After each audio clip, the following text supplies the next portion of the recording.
Former Republican Governor Pat McCrory, a frequent commenter at the network news level, joining us now live. First of all, thank you very much for being here on this very delicate day. It's just bringing back terrible memories of 1963 when John F. Kennedy was assassinated, 68 with King and Kennedy, and of course Reagan's attempted assassination by Hinckley and some of Ford's attempts.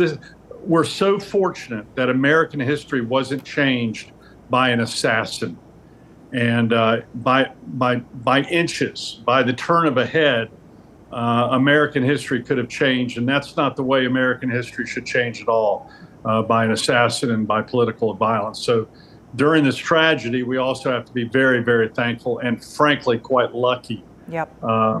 But the dilemma is going to be the vulnerability and the accessibility to politicians in the future. Well, let me ask you about that. How do we move to this next stage here after today's incident? How do we move forward? There are still months left in this presidential campaign.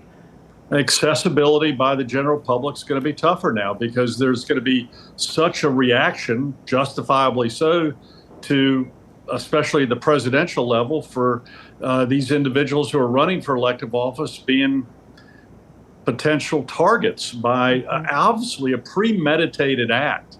This wasn't an act of emotion. This was a premeditated act, obviously.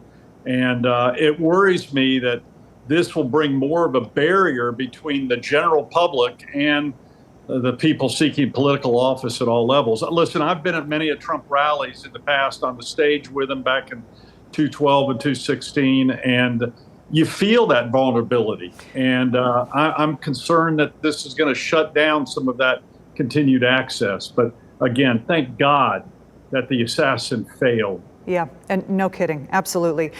You mentioned this. You've been around presidents and the security detail that comes with it. You yourself, a candidate who has been on these big stages. Yeah. What's your take on the security that happened today and how it all unfolded?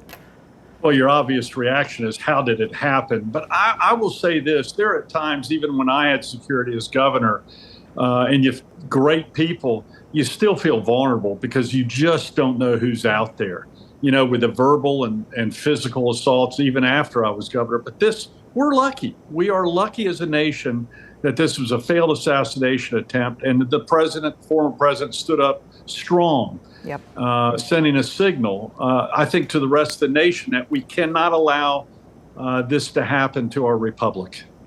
Former Governor McCrory, I appreciate your time tonight. Thank you. Thank you very much.